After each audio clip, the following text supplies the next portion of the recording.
지금부터 세무정보 처리 TAT 2급 제3회 모의고사 풀이를 시작하도록 하겠습니다. 자, 먼저 AT3의 세무 2급 파일을 더블 클릭해 주시면 다음과 같은 3개의 파일이 뜨시게 되고요. 여기에서 AT 파일을 더블 클릭. 설치되고 있죠? 다음에 설치. 다음에 이제 확인하시기 전에요. 여기 보시면 수험 번호는 C03으로 시작한 11자리 입력해라. 감독관 확인 번호는 11번으로 입력해서 들어가시면 되겠습니다. 자, 확인 누를게요. 그러면 제3회라고 뜨시는 거 보이시죠? 자, 수험 번호 입력하도록 하겠습니다. C03 아무 자리나 치시면 되고요. 다음에 성명, 다음에 형별, 감독관 확인 번호는 11번 되겠습니다. 자, 그러면 TAT 2급은 보시는 것처럼 재무회계 모듈과 인사급여 모듈로 이루어져 있고요. 여러분 각자 아마 시험지는 전부 다 출력을 하셨을 겁니다. 그럼 이제 시험지를 보시면 회사는 주 강원산업 보이시죠?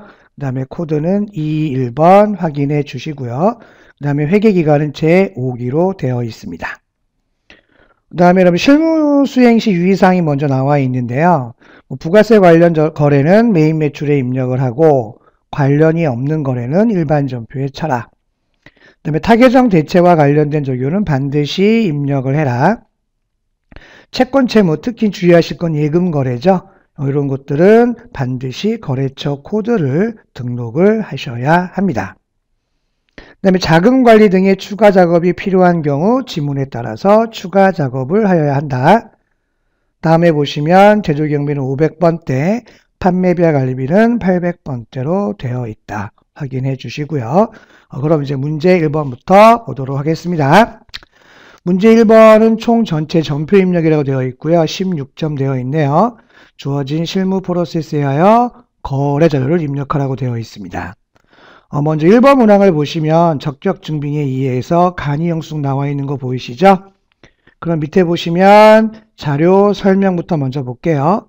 원주 슈퍼에서 커피를 구입했습니다. 수취한 간이 영수증이다. 구입 대금은 전에 현금으로 지급했고요. 그 다음에 사용 부서는 관리부로 되어 있습니다. 평가 문제를 보시면 2월 6일자로 거래자료를 입력하라고 되어 있고요. 그 다음에 적격 증빙 미수치에 따른 영수증 수치 명세를 작성하라고 되어 있습니다. 그러면 나와 있는 간이 영수증을 보시면 3만원 넘어갔죠? 그죠? 우리 3만원 넘어가면 뭐 수취해야 됩니까? 적격 증빙, 세금 계산서라든가 계산서, 신용카드, 현금 영수증 수취해야 하는데 간이 영수증을 수취했습니다. 이럴 때는 어떻게 할 거냐 이런 얘기죠.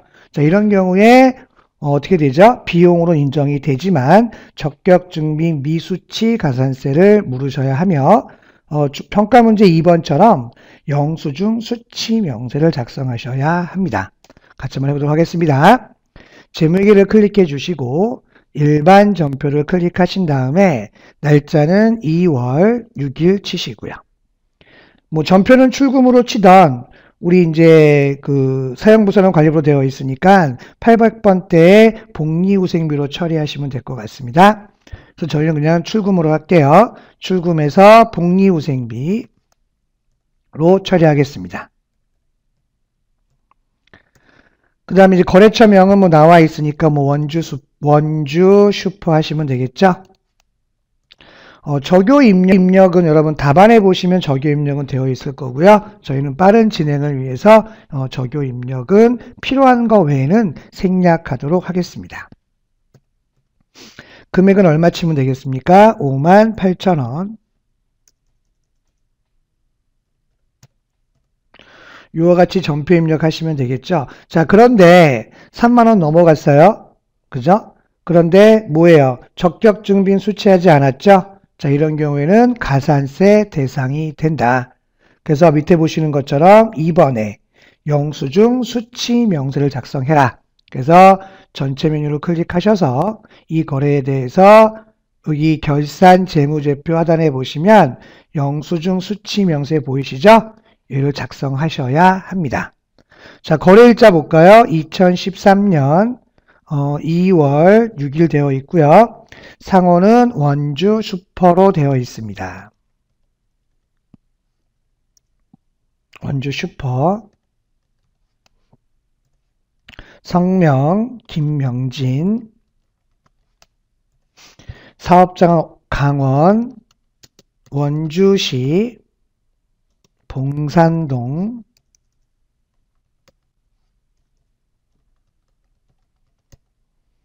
(165번지죠) 그 다음에 사업자 등록번호 12312-12345. 거래금액은 얼마죠? 58,000원. 그 다음에 얘는 적격증명 수취하지 않았습니다. 그죠? 여기를 표시하시면 안 되죠? 여기 구분에 표시 안 되는 것이 바로 뭐다? 가산세 대상이 되는 겁니다. 계정 코드는 우리 몇 번으로 했어요? 811번으로 했고요. 계정 과목은 복리후생비로 되어 있습니다. 그래서 반드시 영수증 수취명 작성하여 하며 1번을 눌러보시면 요 서식이 나중에 법인세 신고 때 제출되는 서식이죠. 그래서 여기는 명세서 제출 대상이 되며 요거를 저장하시게 되면 나중에 법인세 때 이 58,000원에 대해서 2%의 가산세가 매겨지게 됩니다. 그래서 현 문제는 전표 입력 몇 점? 2점, 영수증 수취 명세 작성 문제가 2점으로 이루어져 있습니다. 다음은 문제 2번 보도록 하겠습니다. 두 번째 문항은요, 뭐죠? 유형 자산의 구입이라고 되어 있네요. 그래서 하나기계에서 기계장치를 샀죠. 보도록 하겠습니다. 자료 설명 보시면 업무용 기계를 구입했어요. 수취한 전자 세금 계산서이다. 평가 문제 1번 보시면 거래자로 입력하라고 되어 있습니다. 그 다음에 두 번째 보시면 구입을 했으니까 고정자산 등록 메뉴에 관련 기계장치를 등록해라. 코드는 3001번, 감가상각방법 정률법, 내역연수 5년, 그 다음에 전자세금에 관련된 입력은 전자입력으로 처리를 해라.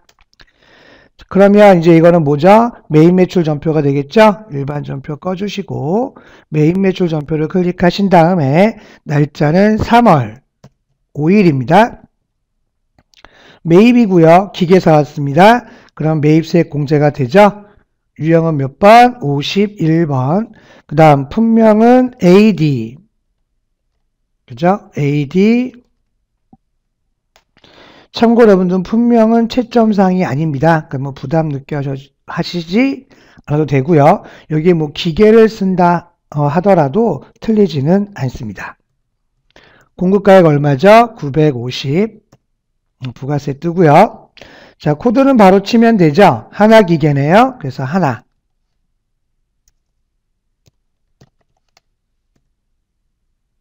하나기계. 전자세금은 뭐라고 되어 있습니까? 전자입력하라고 되어 있네요. 몇 번 치면 돼요? 1번. 분계 보시면 분계는 전자세금 계산서에 외상되어 있습니다. 그러면 기계니까 재고가 아니겠죠? 자, 그래서 몇 번 치셔야 됩니까? 3번. 원재료를 뭘로 바꿔줘요? 기계장치로 바꿔주시고 그 다음 대변에는 미지급금으로 처리해 주셔야 합니다. 금액은 얼마죠? 1,045만원. 이와 같이 입력해 주시면 되겠죠. 요게 2점 되겠습니다. 자, 다음은 이와 관련된 두 번째 문제는 이 기계장치를 산 거에 대해서 뭐 해라? 고정자산 메뉴에 등록을 해라. 그럼 전체 메뉴 클릭, 고정자산 등록을 클릭해 주시고요. 기계장치죠? F2 눌러서 기계장치. 몇 번 하라고 되어 있나요? 3001번. 그 다음에 자산명은 우리 아까 했던 것처럼 AD 251이고요. 자, 취득일은 단기에 샀죠. 2013년 3월 5일이죠. 그 다음에 단기에 산 건 네 번째 신규 취득 및 증가의 입력을 하시면 됩니다. 얼마 취득했죠? 950. 그다음에 엔터 하시고요. 정률법 확인, 내역연수 몇 년? 5년 되겠습니다. 그러면 여기 19번에 보시는 6번에 보시면 회사 계상 상각비 357만 416원 나오는 거 보이시죠? 그리고 3월달부터기 때문에 월수는 자동으로 월할 삼각해서 10개월 뜨실 거고요. 그 다음에 주의하실 사항은 기계니까 경비는 제조 500번 따셔야 되겠죠? 그래서 1번 입력해 주시면 되겠습니다. 그래서 요 문제는 유형을 구입했을 때 고정자산 등록까지 같이 해라. 그래서 거래자료 입력이 2점, 그 다음에 등록이 2점. 자, 그러한 문제가 되겠습니다. 다음은 문제 볼까요? 세 번째 문항은 퇴직연금을 내라 라고, 퇴직연금 납입에 대한 문제가 되어 있고요. 그 다음에 보통예금 신한은행 되어 있고 퇴직연금의 3월 12일자로 900만원을 납부한 거로 되어 있습니다. 자료 설명 볼까요? 확정급여형 퇴직연금, 일명 우리 DB라고 얘기하고 있죠. 설정하고 있는 강원은 관리부 직원의 퇴직연금 부담금 900을 신한은행 보통예금 계좌에서 퇴직연금 계좌로 이체했고요.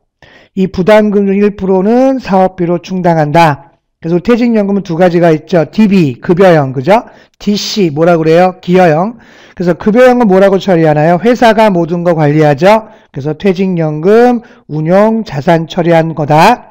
다만 기여형은 그죠? 뭐예요? 회사가 내주면 모든 퇴직이라든가 전부 다 누가 금융권에 알아서 해주는 거죠? 그래서 뭐라고 분개합니까? 퇴직급여로 처리하면 되겠죠. 근데 본 문제는 급여형 DB이기 때문에 퇴직연금 운영 자산으로 처리하시면 되겠습니다. 그래서 평가 문제 보시면 거래자료를 입력해라. 일반 전표 되겠네요. 그 다음에 날짜는 언제라고 되어 있습니까? 3월 12일. 그래서 전체 메뉴에서 일반 전표 입력해 주시고요. 3월 12일 날. 그 다음에 급여이기 때문에 뭐예요? 퇴직연금 운용자산. 그래서 차변에 퇴직연금 운용자산 되겠죠. 자, 다만 주의할 사항은 900인데 다 그죠? 이체되지 계좌로 이체되지 않고 1%는 사업비로 충당한다. 그러면 빼면 얼마 나와요? 891만 원 나올 거고요. 그 다음 이거만큼 뭘로 처리합니까? 수수료. 그래서 지급 수수료 처리합니다. 그 다음에 지급 치고 수수 한번 치시면 빨리 조회할 수 있으시고요. 금액은 얼마 되겠습니까? 9만 원. 그 다음 대변에 보통예금 이체했죠? 신한은행으로. 그래서 대변에 보통예금 반드시 거래처 코드 걸으셔야 합니다. 금액은 얼마 되겠습니까? 900. 이와 같이 입력해 주시면 되겠습니다. 자, 다음 문제 보겠습니다. 네 번째 문항이고요. 어음에 의한 무슨 관리? 자금 관리라고 되어 있네요. 약속어음 나와 있죠? 자료 설명 보겠습니다. 3월 20일 거래에 대해서 다음과 같이 수취했던 어음을 국민은행에서 3월 29일 날 할인했네요. 어음의 할인이죠.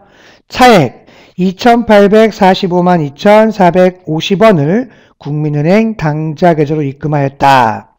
자, 그럼 뭘 묻고자 하는 건가 봅시다. 평가 문제 1번 보시면 거래자료 입력하시오 해서 매각거래로 해라 2점 되어 있고요.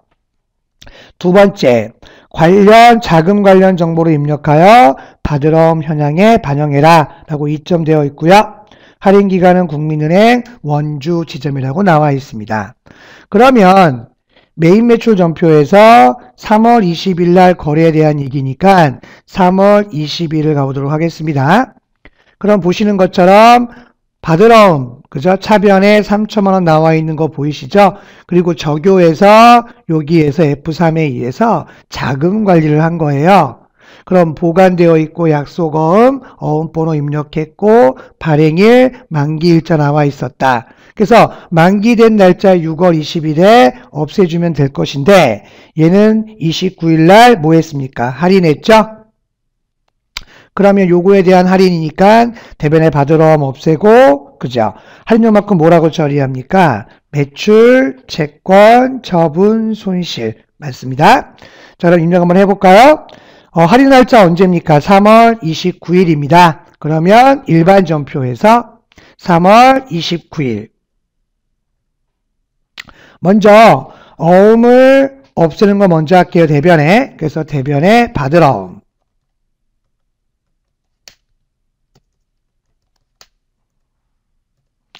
거래처 누군가요? 한라종합상사였습니다. 적요는 자금 관리를 해야 되죠. 그래서 이러한 어음의 자금 관리는 반드시 F3키에 의해서 해라. 금액은 얼마가 되겠습니까? 3천만 원. 여기 보이시죠? 어음 상태 할인 맞고요. 만약에 배서나 만기나 부도라면 다른 번호로 입력하시면 됩니다. 어음 번호는요, 직접 치시는 게 아니라 F1을 눌러보면 3월 20일 날 3월 20일 날 여기 3천만 원 들어온 거 보이시죠? 그래서 요 3천만 원짜리를 선택 눌러주시면 들어오시게 되고요. 그 다음에 할인 기간은 어디라고 되어 있었습니까? 아까 맨 마지막에 되어 있네요. 국민은행 원주 지점이다. F2 눌러서 국민은행, 그 다음에 지점은 원주 지점. 할인율은 안 나와 있으니까 생략하도록 하겠습니다. 이와 같이 입력해 주셔야 하고요. 그 다음 차변에 국민은행 계좌로 입금되었죠. 당좌예금 계좌로. 그래서 당좌예금. 은행은 누구라고 되어 있습니까? 국민당좌. 적요는 생략할게요. 얼마 입금됐습니까? 2,845만 2,450원 되어 있고요. 그럼 나머지 할인료를 그죠? 이자 비용 처리하지 않고 뭐라고 처리한다? 매출 엔터 많이 나오잖아요. 한 번 더 채권 치시면 돼요. 그럼 매출 채권, 처분 손실, 거래처명과 적요는 생략하고 나머지 금액은 1547550 입력해 주시면 되겠습니다. 그래서 이와 같은 분계가 몇 점? 2점. 요 자금 관리가 몇 점? 2점. 그래서 4점이 되는 겁니다. 자, 이렇게 해서 전표 입력 16점에 대한 설명을 마치겠고요. 닦도록 하겠습니다. 다음 문제 2번 볼까요? 부가가치세 26점이라고 되어 있고요. 첫 번째 문항 보시면 전자세금 계산서의 발급 및 전송이라고 되어 있네요. 그래서 주어진 그림은 거래 명서가 주어져 있고 자료 설명 보도록 하겠습니다. 드림상의 제품을 공급하고 전자세금 계산서를 금일 발급 전송하였다. 평가 문제 보시면 자 거래 명세에 의하여 전표 입력하시오 4점. 복수거래 입력하고요. 미수 잔액을 제외한 차액은 뭘로 수령하였다? 현금 수령하였다. 두 번째 보시면 전자세금 계산서의 발행 및 내역 관리를 통하여 발급 및 전송하시오. 참고로 여러분들 전자세금 계산서의 발행과 발급은 그냥 같은 의미로 보시면 될 것 같습니다. 그 다음 마지막에 전자세금 계산서 발급 시 결제 내용 및 전송 일자는 고려하지 마라 라고 되어 있네요. 그러면 여러분들 거래명세표를 가지고 문서를 가지고 먼저 메인 매출 전표에서 전표 입력하도록 하겠습니다. 날짜는 4월 며칠 되어 있습니까? 12일 되어 있죠. 내가 매출한 거예요. 그죠? 내가 공급자의 강원상에 있는 거 보이시죠? 그래서 유형은 몇 번? 11번. 품명은 종이상자가 3개나 있네요. 그럼 복수거래. 그래서 먼저 종이상자.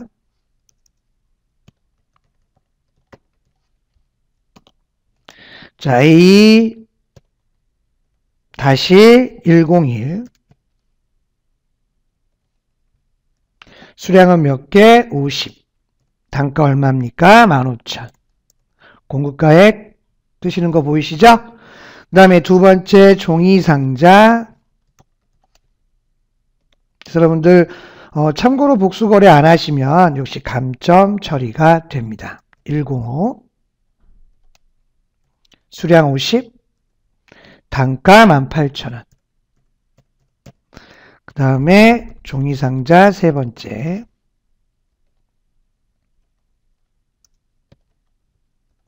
A-120이죠? 50이고요. 단가 얼마라고 되어 있습니까? 19,000원. 공급가액 얼마죠? 95만원. 그래서 확인 눌러주시면, 그쵸? 종이상자 외라고 찍히겠죠? 이 전체 금액 260과 쭉 뜨게 됩니다. 부가세 26만원. 누군가요? 드림. 그래서 드림상해. 그 다음에 전자세금은 절대 입력하시면 안 되죠. 우리가 전자세금 발행 및 내역관리에서 발급하는 거기 때문에 자 분기해 가도록 하겠습니다. 거래금속을 잠시 보시면 거래일자 옆에 미수금액이 있어요. 자 200만원 되어 있네요.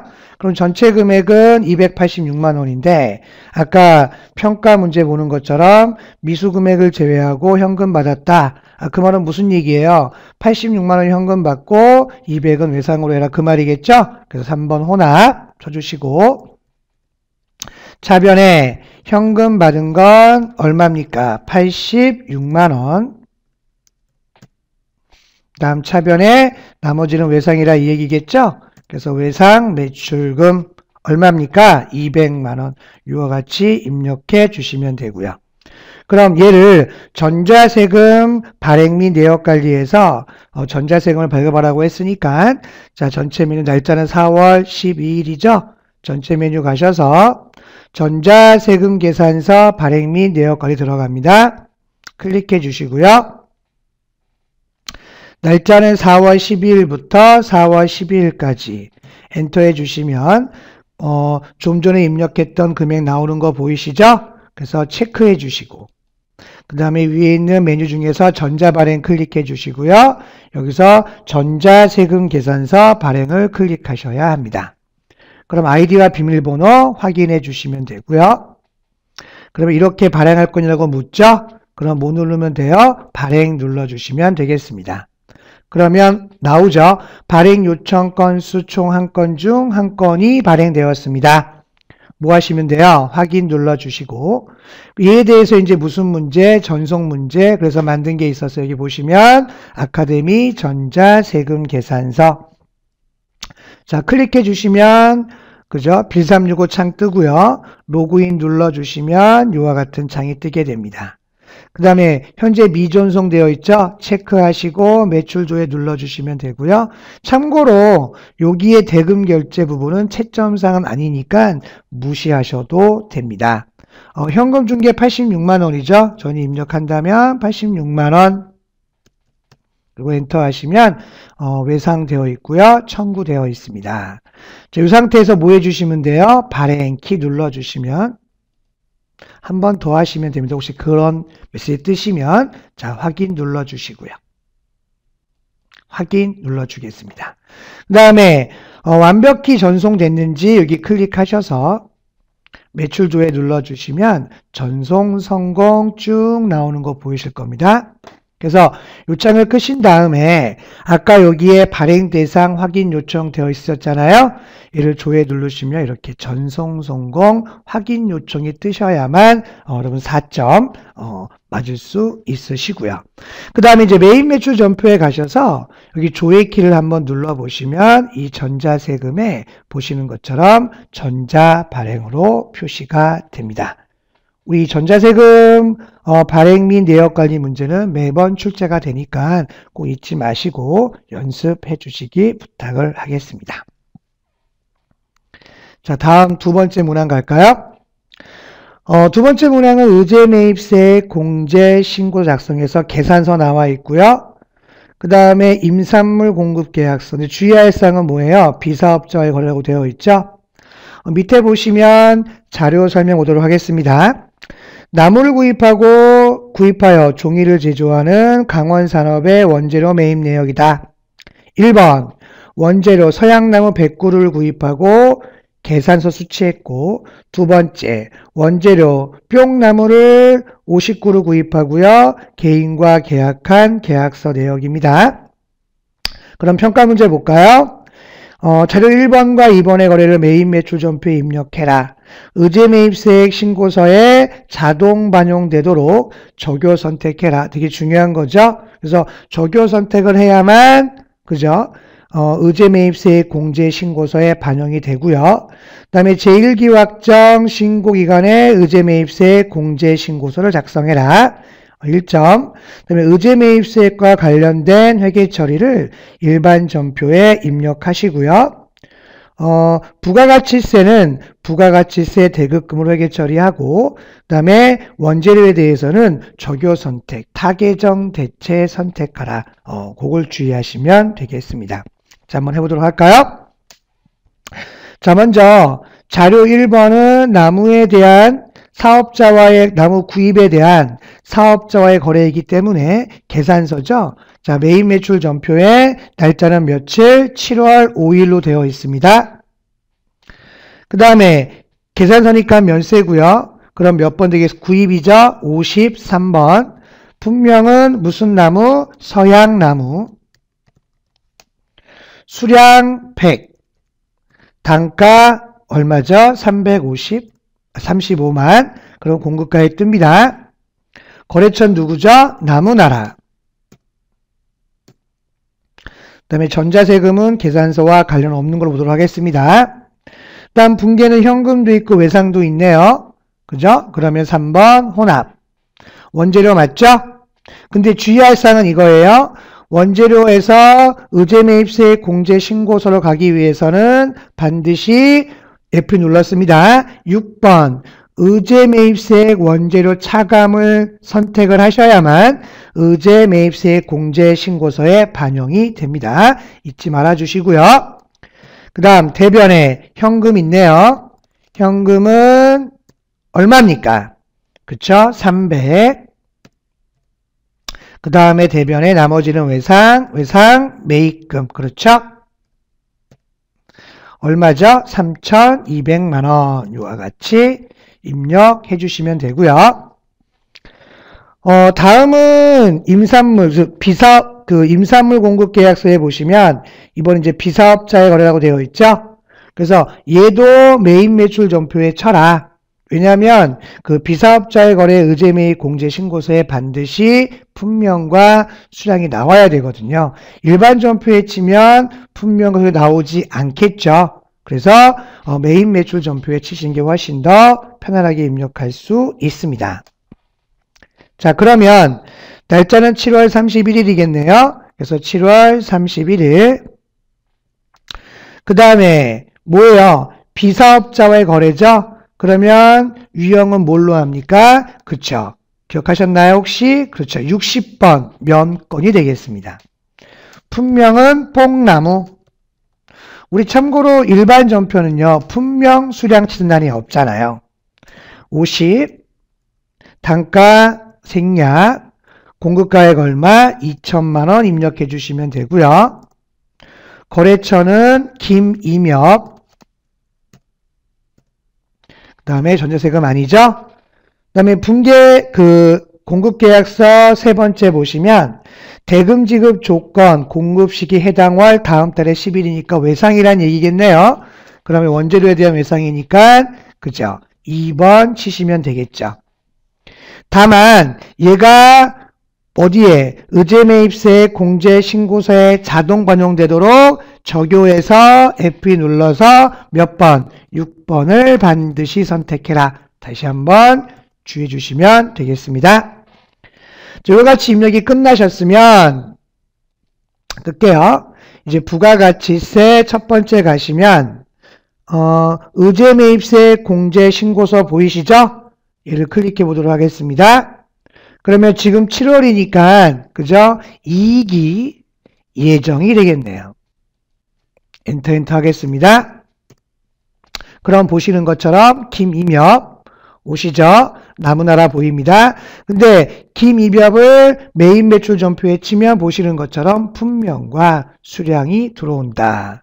아시겠죠? 그래서 저희가 얘를 메인 매출 전표에 치도록 유도한 문제가 되겠습니다. 다음 나무나라. 근데 우리가 이제 의제 매입세액은 올해부터 공제율이 바뀌어서 중소기업이라면 104분의 4 공제율 확인해 주시고요. 그 다음에 의제 매입세액 공제되는 매입세액은 211만 5,383원이 되겠습니다. 자, 요 금액을 뭐 하시고요? 메모하신 다음에 꺼주시고 얘에 대해서 일반 전표에 입력을 해라. 그래서 일반 전표에 이기 예정이니까 9월 30일에 끝나겠네요. 그래서 분계는 차변에 그만큼의 매입세액 공제해 주겠다 이 말인 거죠. 근데 제가 지문에 대급금으로 처리해라. 그래서 부가가치세 대급금으로 처리해 주시고요. 그 다음에 적요 입력은 다 생략하도록 하겠습니다. 금액은 메모하셨죠? 211만 5,383원이 되겠습니다. 그 다음 대변에 자사에서 직접 빼야 되는 거죠? 원재료. 여기선 주의하셔야 되죠. 반드시 적요 몇 번? 8번 타계정 대체로 입력을 하셔야 합니다. 자, 211만 5,383원 이와 같이 입력해 주셔야 되는 문제가 되겠습니다. 참고로 여러분들 이렇게 입력되신 거는요. 부가가치세 신고서에 가셔서 날짜는 7월 1일부터 9월 30까지 치시고 그 다음에 기타 공제 매입세액 더블 클릭하시면 보시는 것처럼 의제 매입세 공급가액이 5,500, 세액이 211만 5,383원이 들어오는 걸 아실 수 있을 겁니다.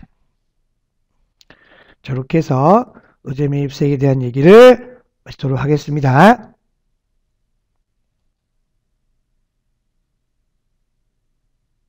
제가 잘못 쳤나 봐요.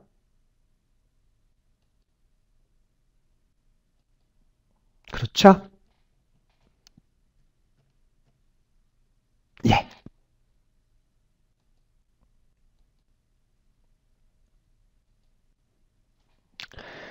자, 다음은 넘겨보시면 3번 신용카드 매출전표 발행 직계표 문제가 되어 있습니다. 자, 신용카드 매출전표 발행 직계표는 신용카드로 매출한 거에 대해서 그죠? 작성하는 서식이 되겠죠. 자료 보시면 1번 과세 매출에 대한 신용카드 영수증 나와 있고요. 자료 2번이 주의할 겁니다. 결제대금에 대한 신용카드 영수증, 그 다음에 세 번째는 면세 매출에 대한 신용카드 영수증이 되겠습니다. 자료 1번은 그죠? 주 후지스한테 제품을 판매하고 발행한 세금 계산, 발행한 신용카드 영수증이 되겠고요. 자료 2번은 제가 주의하라고 그랬죠? 승리물산의 7월 25일 날 판매분에 대한 결제 대금을 수취한 내역이며 결제일의 일반 전표로 입력을 한다. 자료 3번은 드림상해에 대한 면세를 판매하고 발행한 신용카드 영수증이 되겠습니다. 평가 문제 보시면 자료 1번과 3번의 거래를 매입 매출 전표 및 일반 전표에 입력하라고 되어 있고요. 다만 카드 채권에 관련해서는 외상 매출금 처리해라. 그 다음에 제2기 예정 신고기간에 신용카드 매출 전표 발행 직계표를 작성하라고 되어 있습니다. 같이 한번 해보도록 할까요? 그럼 카드 매출에 대한 것이 3개 되어 있으니까 자, 매입 매출 전표가 될 것이고요. 첫 번째 날짜는 언제입니까? 2013년 7월 20이네요. 그래서 7월 20. 카드 매출 몇 번? 17번. 그래서 신용카드 선택해라. 무슨 카드라고 되어 있나요? 하나카드. 확인. 그 다음에 품명은 그냥 제품으로 하도록 하겠습니다. 자, 일단 저희가 환경 설정에서 손을 안 댔죠? 그러니까 공급가액은 공급 대가. 그죠? 합계 얼마? 110만원 입력하시면 되겠습니다. 그럼 100만원과 10만원. 참고로 카드 매출은 거래처가 중요하지 않죠? 여러분들 빕스 가보세요. 빕스 가서 카드 결제합니다. 그리고 주인이 물어보나요? 죄송한데요. 주민번호 몇 번이시나요? 저희 거래처 관리에 그런 일 없어요. 하지만 저희가 이제 채권 채무를 관리하기 위해서 그냥 한다, 편안하게. 그래서 얘에 대한 건 우리 서명 보세요. 누구라고 되어 있어요? 후지스. 그죠? 그래서 후지스 저희는 그냥 입력하는 걸로 하도록 하겠습니다. 전자세금은 상관없고요. 그래서 카드니까 4번. 그래서 저희는 그냥 이 카드에 대한 거를 우리 뭐죠? 외상 매출금으로 그냥 처리해라. 이렇게 묻는 문제가 되겠습니다. 그래서 여러분들 혹시 미수금과 혼동될까봐 저희가 지문에 주어진 거예요. 외상 매출금을 하라고. 그래서 여러분 시험에는 항상 늘 지문에 주어진 대로 문제를 푸셔야 합니다. 이와 같이 입력하시면 되겠고요. 다음 두 번째 문제는 7월 30인데 여러분 잠시 그 자료 2번을 보시면 자료 설명에 7월 25일 날 판매분에 대해서 결제받은 거예요. 그래서 저희가 7월 25일로 가보도록 하겠습니다. 그럼 보시는 거래는 외상 매출금으로 승리물산되어 있고요. 그 다음 공급가액과 부가가치세로 이미 부가세 신고서에는 반영이 되어 있다. 그죠? 근데 이 결제를 카드로 받았다고 해서 자료 2번에 보시는 것처럼 다시 얘를 카드로 입력을 하면 두 번 잡히잖아요. 근데 카드는 카드대로 국가에 집계가 되니까 두 번 잡히게 됩니다. 그래서 우리는 요 카드는 무엇가 입력 자체를 세금 계산서와 같이 발행했다라고 입력해야 되겠죠? 그래서 별도 지문을 다시 한번 2번에 보시는 것처럼 7월 25일 날 판매분에 대해서 결제대금을 수취한 내역이며 결제일에 무슨 전표 입력하라고 되어 있나요? 일반 전표. 그죠? 그래서 우리 이런 얘기잖아요. 잠시 보시자라면 전체 메뉴에서 신용카드 매출 전표 발행 집계표 작성하게 되는데 여기에 나와 있는 그 920인가요? 맞죠? 죄송합니다. 나와 있는 금액 825만원은 여기와 여기에 오게끔 만들어야 되겠죠? 자, 그래서 얘는 이미 메인 매출 전표에 입력되어 있으니까 근데 카드는 별도로 집계가 될 것이다. 그래서 얘를 일반 전표에 입력을 하게 됩니다. 날짜는 보시면 언제 카드 결제 날짜 되어 있어요? 7월 며칠입니까? 30일 되겠죠? 그래서 7월 일반 전표에 30. 그 다음에 분계는 외상 매출금 없어집니다. 누군가요?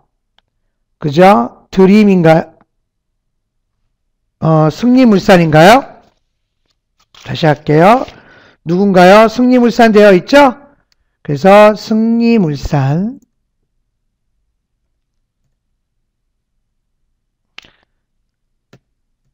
그 다음에 금액은 얼마가 되겠습니까? 825만원. 그 다음에 차변에 요거는 이제 우리 거래처에 대한 승리물산 외상 매출금이고 이제 카드는 별개로 가지고 재고가 아니잖아요. 그죠? 카드 대금 받는 거니까 얘는 미수금으로 처리하셔야 합니다. 또 내가 카드 결제했으니까 돈을 받는 것은 무슨 카드로 받습니까? 하나카드겠죠. 그리고 아까 말씀드렸던 것처럼 신용카드 매출 전표 발행 집계표 여기에 집계가 돼야 됩니다. 그래서 여기 적용해서 F3키를 눌러서 요와 같은 창에 입력을 해주셔야만 돼요. 그 다음에 매출 신용카드사는 하나죠. F2 눌러서 하나카드. 그리고 반드시 이 구분해서 세금계산서 교부분 보이시죠? 1번을 선택해 주셔야만 그 신용카드 매출 전표 발행 집계표에 원하는 값으로 들어오게 됩니다. 이해가시겠죠? 다음은 세 번째는요. 드림상의 제품 면세 판매하고 그쵸? 받은 신용카드, 발행한 신용카드 영수증 되어 있네요. 금액은 30만원 되어 있고요. 날짜 31일. 그 다음에 카드죠? 면세예요. 매출이죠? 그럼 몇 번? 18번. 카드 면세. 그 다음에 신용카드는 누구 하시면 돼요? 하나카드. 품명은 그냥 제품 하도록 하겠습니다. 공급가액은 얼마? 30.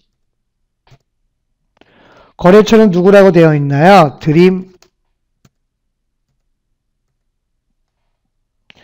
그 다음에 분계는 카드 결제 있잖아요. 그럼 몇 번 치면 된다? 4번.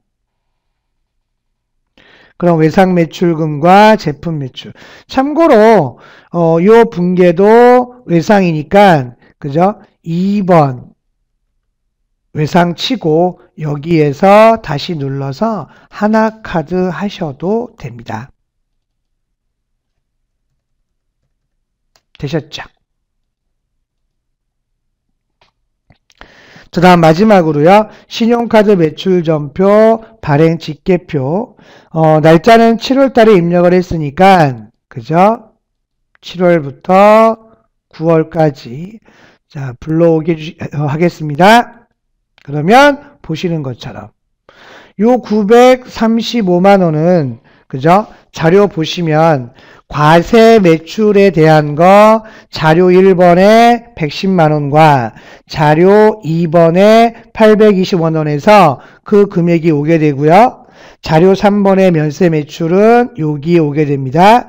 다만 이 금액 중에서 825만원은 이미 세금 계산서로 발급을 했죠. 그래서 그 금액은 8번에 다시 820원으로 들어오셔야 하고요. 그래서 국가는 전체 금액에서 이 금액을 뺀 나머지 금액이 이 사람의 카드 매출 금액이 됩니다.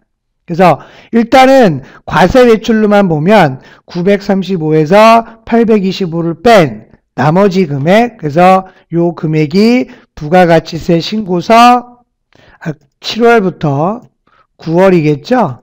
그럼 그 금액으로 여기에 110만원이 들어오게 되고 요 금액은 19번에 집계가 되는 겁니다. 자, 이와 같이 풀어주시면 되겠습니다. 자, 창다 끄고요.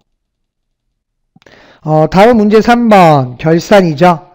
결산은 이렇게 두 문제 되어 있습니다. 수동결산과 자동결산. 결산전을 참고로 결산을 수행하고요. 재무제표 완성해라. 단 제시된 자료에는 없는 걸로 뭐라고 되어 있고 첫 번째 문항은 수동결산 되어 있습니다. 4월 1일 거래은행이 서울은행에 정기예금에 가입하고 결산 시 당기분 경과이자를 인식하라. 예금 금액은 5천만원 되어 있네요. 만기 2년 14년 3월 31일이고 연 이자율은 5%, 이자는 월할 계산해라. 평가 문제 보시면 이자 미수액에 대한 결산 정리 분기를 입력하라고 되어 있네요. 그러면 정기예금을 4월 1일 날 가입을 한 거예요. 일반전표 보시면 4월 1일 가입됐죠. 이 이자를 받아야 되는데 이자는 언제 들어와요? 14년도. 우리 발생주의잖아요. 그죠? 그럼 12월 달까지 4월부터 12월까지 그럼 9개월만큼 이자를 인식해라. 그죠? 그러면 어떻게 되겠습니까? 5천만원 곱하기 몇 프로 해주고요. 5% 곱하기 12분의 얼마만큼? 9만큼. 그죠? 계산 한번 해보세요. 얼마 나옵니까? 187만 5천원만큼의 수익을 인식해라. 근데 그만큼을 결산분기해라 이런 얘기겠죠? 그래서 날짜는 12월 31일. 못 받았으니까 차변에 뭐라고 분기해요? 미수수익. 금액 계산하셨나요? 얼마 나옵니까? 187만 5천원. 그 다음 대변에 이자수익. 187만 5천원 이와 같이 입력해주는 문제가 되겠습니다. 자, 다음 넘어갈게요. 두 번째는 자동 결산 문제인데 당사는 기말의 외상 매출금과 받으러움에 대하여 매년 1%의 대손 충당금을 보충법에 설정해라. 다만 거래처 꽃나라가 파산을 했대요. 그래서 외상 매출금에 대해서 대손 처리하라고 되어 있습니다. 다만 이거에 대해서 부가세는 고려하지 말라고 되어 있네요. 평가 문제 1번.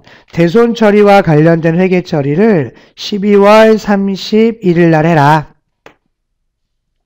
그러면 일단 내가 꽃나라에 대해서 외상 매출금이 얼마인지 모르잖아요. 그래서 전체 메뉴에서 거래처 원창 들어가서 내용 갈게요. 날짜는 1월 1일부터 12월 31일, 계정 과목은 108번, 거래처는 누구예요? 꽃나라.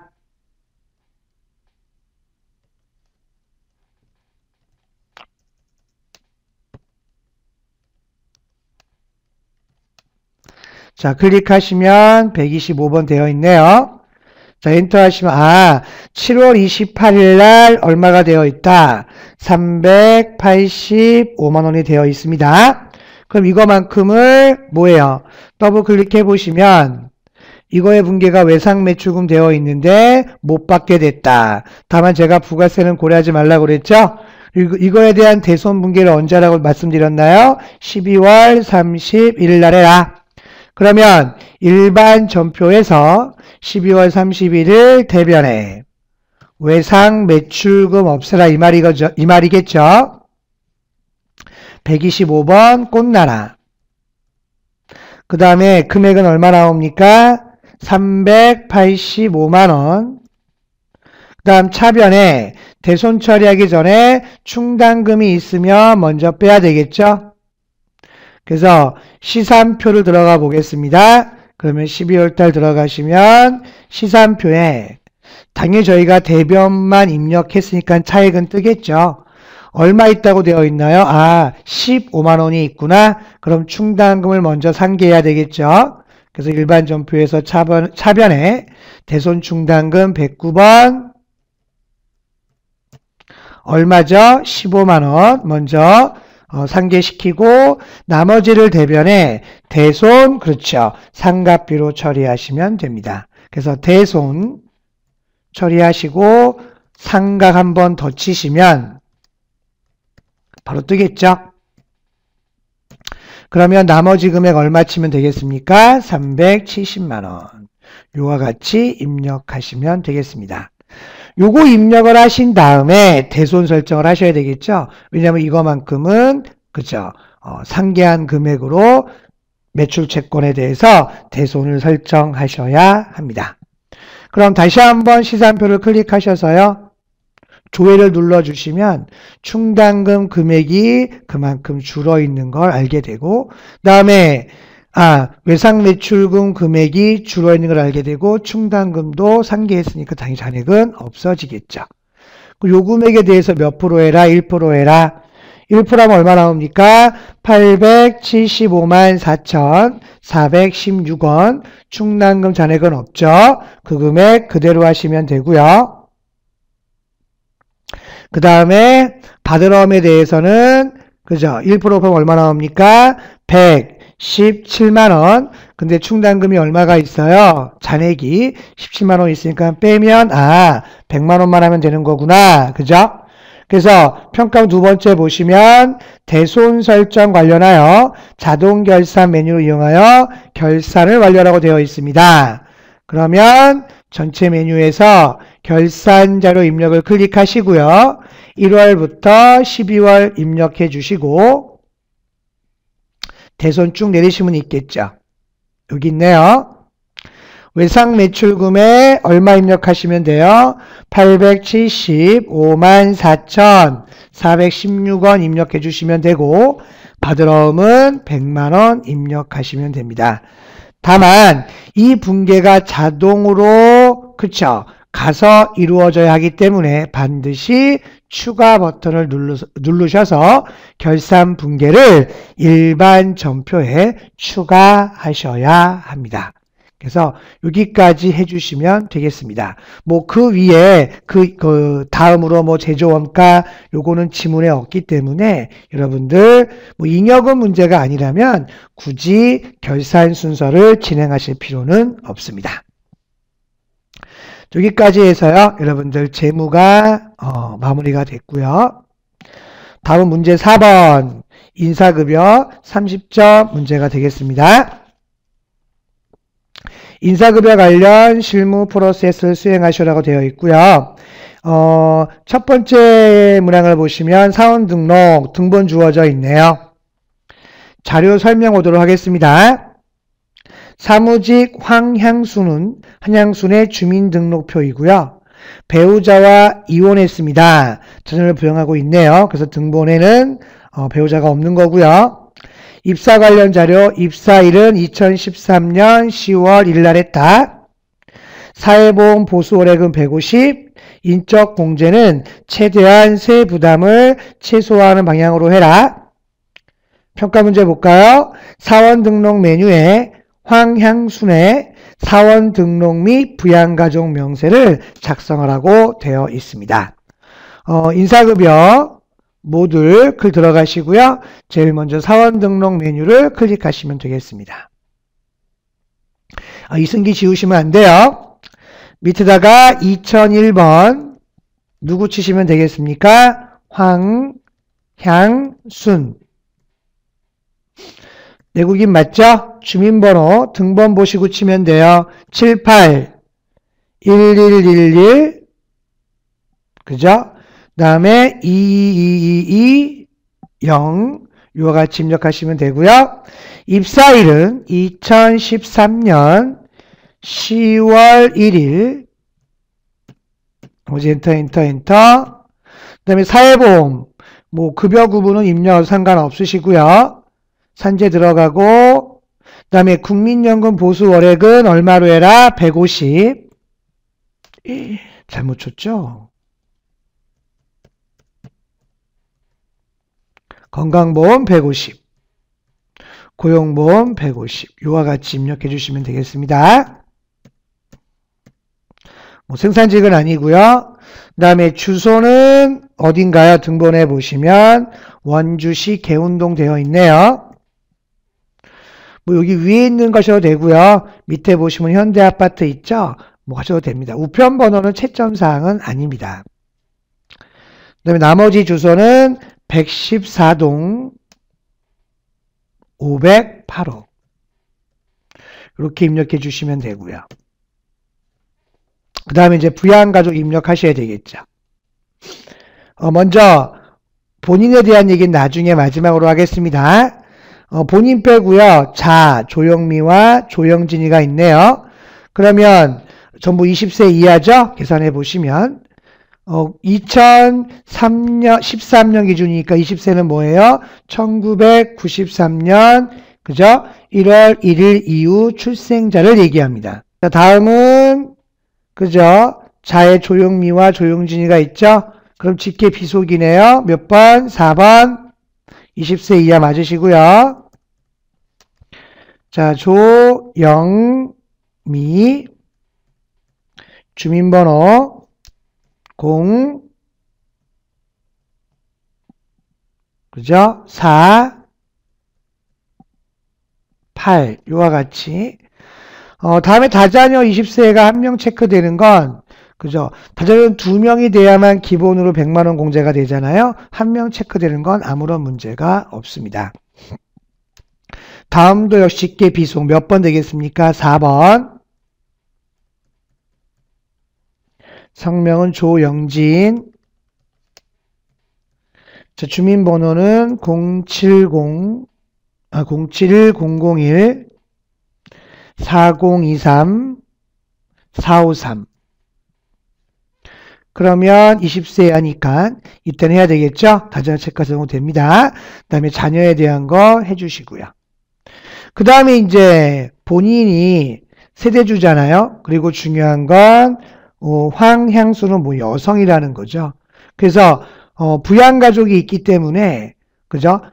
뭐가 됩니까? 부녀자 공제가 됩니다. 참고로 부녀자 공제는 남편이 있거나 부양가족이 있으면 공제 가능하죠.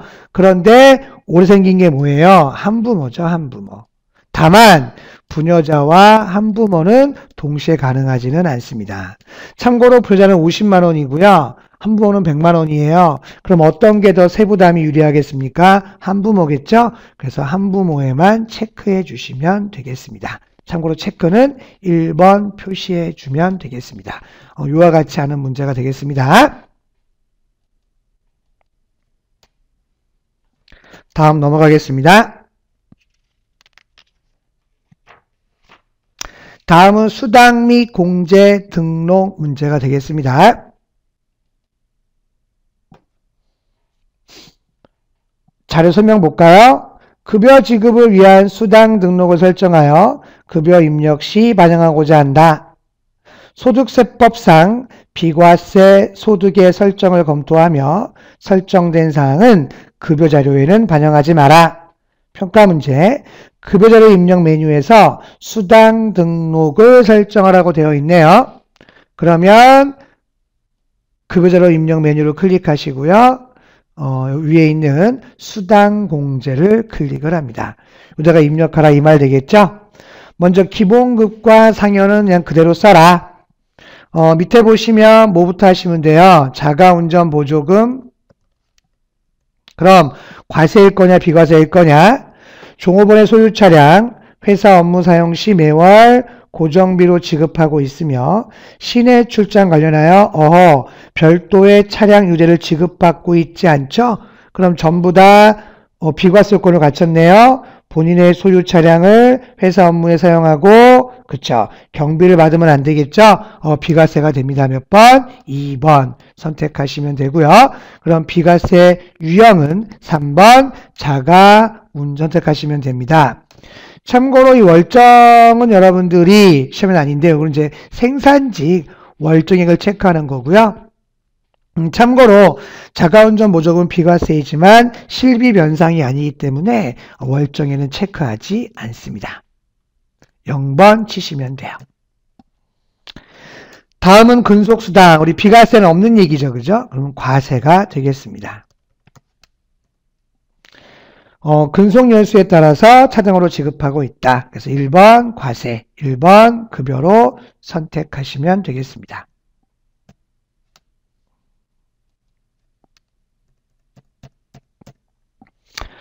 다음은 식대 보조금이네요.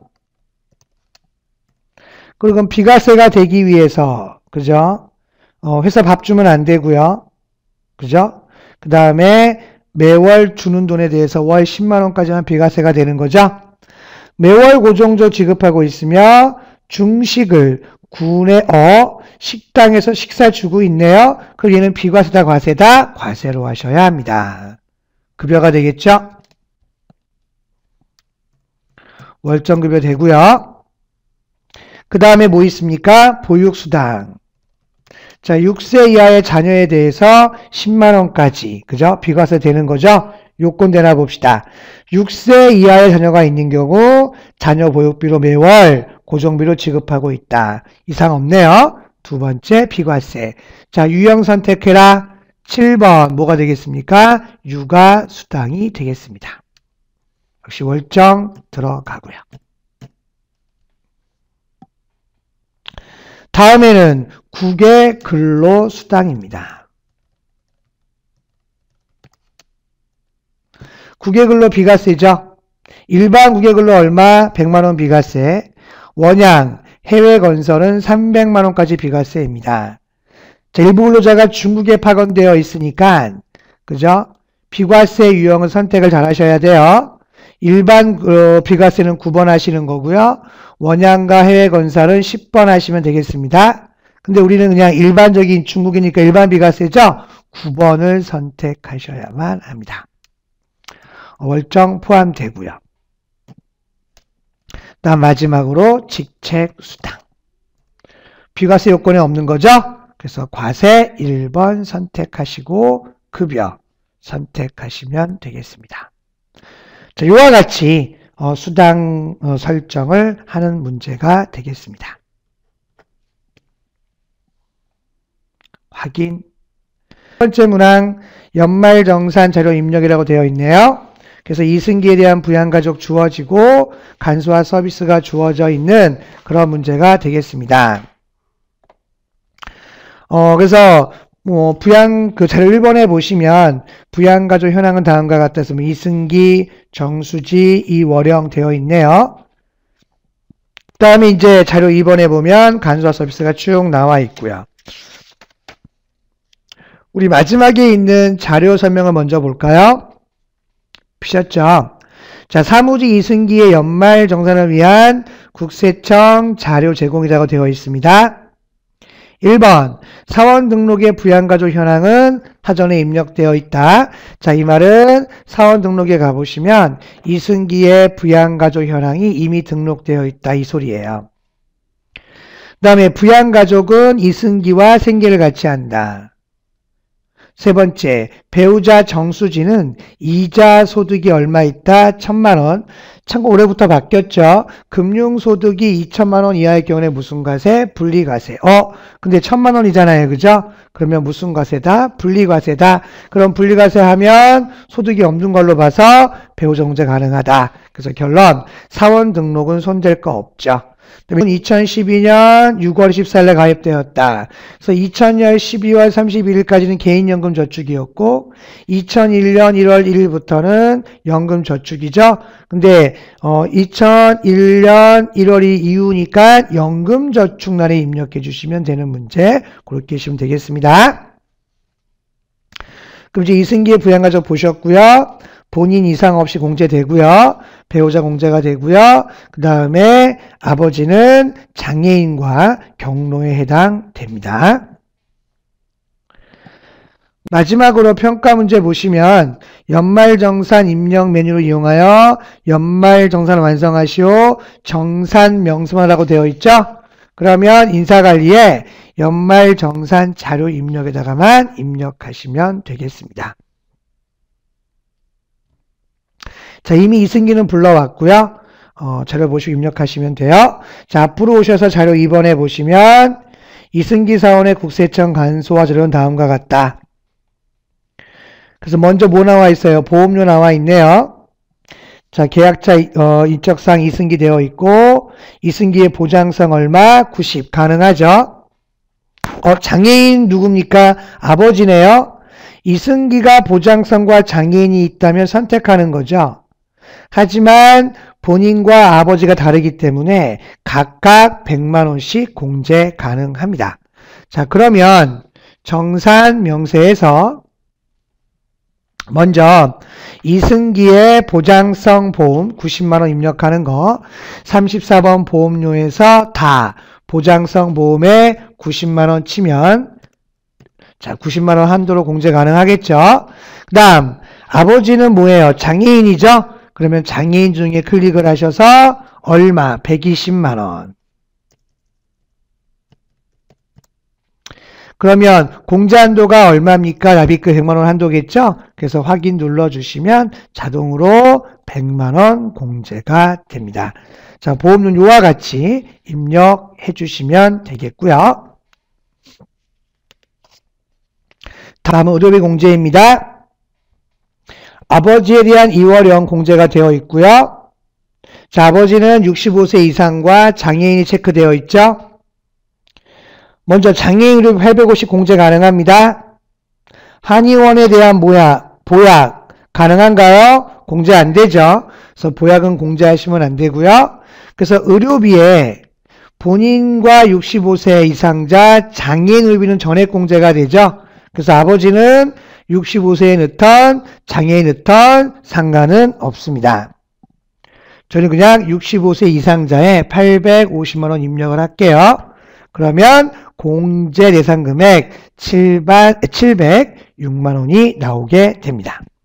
자, 확인 눌러주시면 되겠고요. 다음은 교육비네요. 정수지 누구죠? 배우자. 대학교, 대학원은 안 되지만 대학은 공제 가능하죠? 얼마까지 됩니까? 900만원까지 공제 가능합니다. 그래서 교육비 클릭하시고요.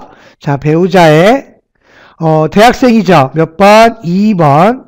그리고 교육비는 그죠? 한도 여기까지, 즉 취약저동은 300, 초중고 300, 대학생은 900, 대학원은 불포함하겠다. 이 금액을 넘어서 입력할 수는 없고요. 그래서 배우자는 지출에다가 얼마 입력하시면 돼요? 900까지만 입력하시면 되겠습니다.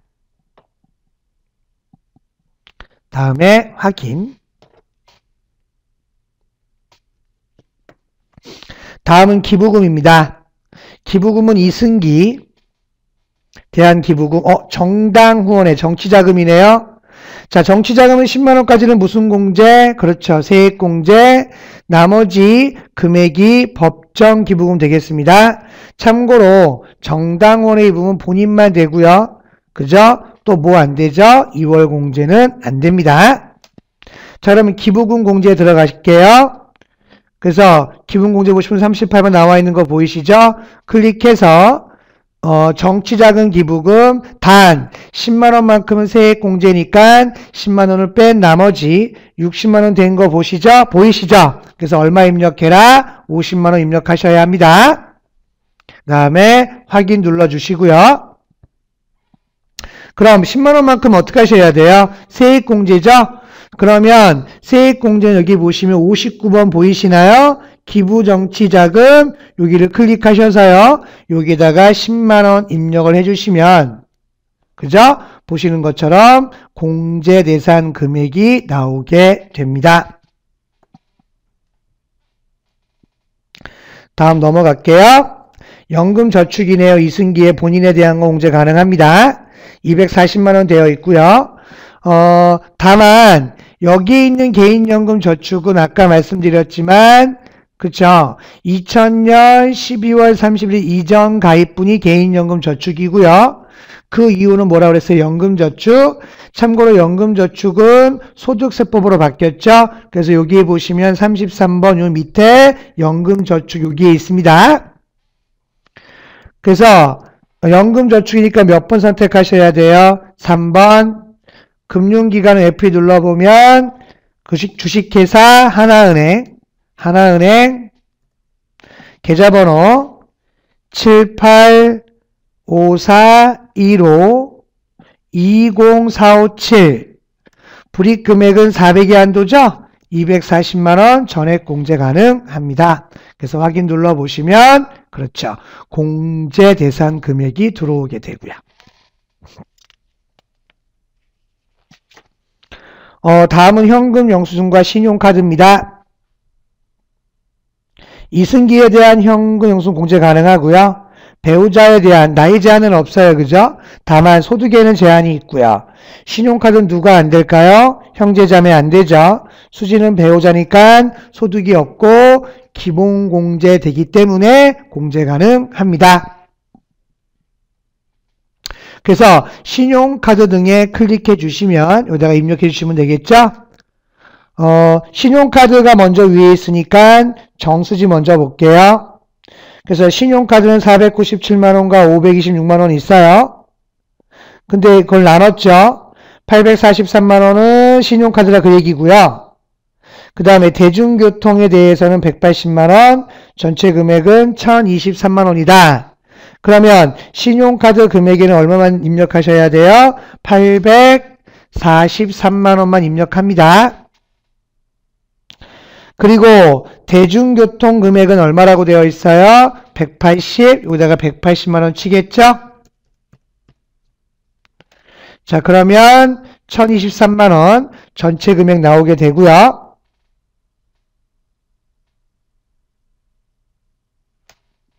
다음은 현금 영수증입니다. 근데 현금 영수증 보시는 날이 없잖아요. 그죠? 근데 현금 영수증은 그죠? 직불카드와 합쳐서 30% 공제에 해당하죠. 그래서 현금 영수증은 직불선불과 현금 영수증은 직불카드란에 입력하시면 돼요. 다만 전통시장 금액은 별도로 나와 있죠. 그래서 현금 영수증에 1370만원 입력해 주시고요. 다음에 전통시장에 315만원 입력해 주시면 한도액 계산은 알아서 계산이 됩니다. 그래서 확인 눌러주시면 되겠습니다. 요와 같이 입력해 주시면 되고요. 자, 이렇게 해서 여러분들 제3회 TAT 세무정보 처리 모의고사 해답을 해설을요. 다시 요와 같이요. 세무정보 처리 다시 할게요. 이렇게 해주시면 되고요. 이상으로 세무정보 처리 TAT 2급 제3회 모의고사 해설을 마치도록 하겠습니다. 고맙습니다.